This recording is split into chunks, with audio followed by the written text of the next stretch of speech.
Have you also noticed that the YouTube advice era might be over? It seems like the YouTube channels, the YouTube advice channels, the I want to be a YouTuber, I watch you channels it feels like they're dead now. It feels like they're coming up with the same regurgitated advice that's helping no one.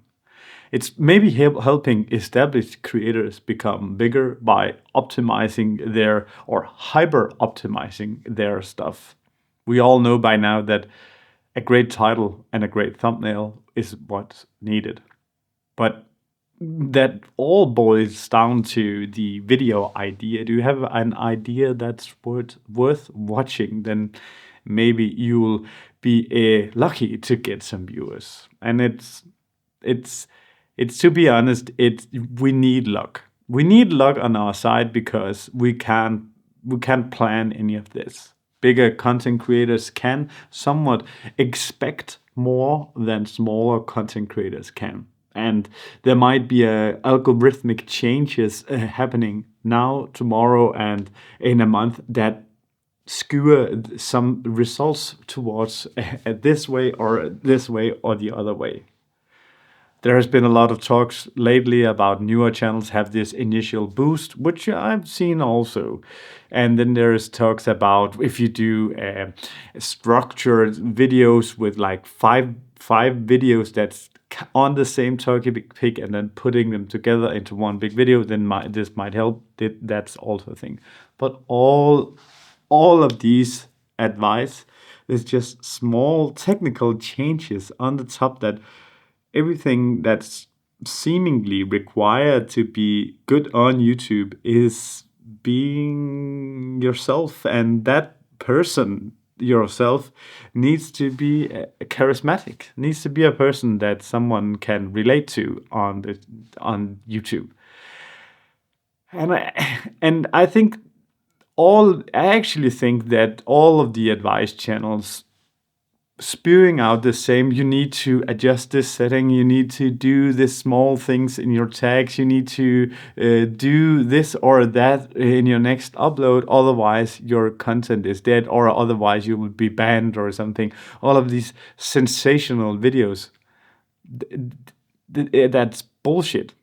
It's so let's take for example like one channel that's never really been a bullshit channel, vidIQ. They've already made videos on every topic and every subject out there in optimizing your video content, which is why every time they post something now to, I think there is like let's just say 1.5 million subscribers, they get about 5 or 10,000 views. It's because the audience are like, it's maybe only mostly newer persons, newer watchers who are watching their channel, because everything is the same. They can't make up new content because there is no new advice to give on the YouTube advice. I tried to do something else on this channel. I tried to make videos where I tried following these advice, I tried doing experiments. If you do in my catalog here on this channel, you'll see I have some experiments that I ran for 30 days or more or less, and then I just documented it and showed that to you. I believe that's the way to do something else, something that's different in this niche, and that was my approach. That has also resulted in the last, I think it's 60 days or something, 50 days since I posted a video on this channel, because I've tried 3 experiments that just didn't work. What I'm just back here to tell you something that I learned from some of these experiments, and that's just the overall pointer is that if your idea is just not good enough, and if your points, if you're not breaking, like if you're not getting through to the viewer on the other side, there's actually no point in like doing all of this other optimization. In my opinion, is that if you want to be on YouTube, then get on YouTube. Don't look at all of these optimization stuff. Just maybe have this running in the background if you have someone you like. Let's say you find one of these creators. Someone I actually do enjoy watching is Rob, and I'm sorry, there's a smaller channel. Don't remember his name. It's targeted creators, 40 plus. I think he's a small channel, but it's those channels are not like, in my opinion, more like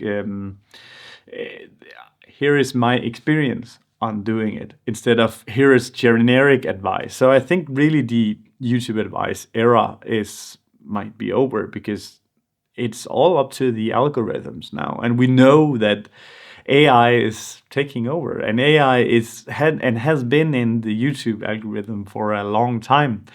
So if you are not if the AI somehow with their algorithms detect that your videos are not satisfying for the user, and we can try and calculate this with watch time and with how many of the next videos are they watching, but I do believe that it's all up to just making some content and throwing away all of the statistics, going back to the way Casey Neistat made videos and make something that you think has some value, something that you would watch yourself, something that is meaningful to you. And in my case, it's just speaking my opinion. If you want to subscribe to this channel, it's because I'm going to post something that's just opinionated or commentary on what I think is right or wrong, or what I am questioning on the internet. So yeah, that's going to be my approach for it. And that's it for today. Thank you.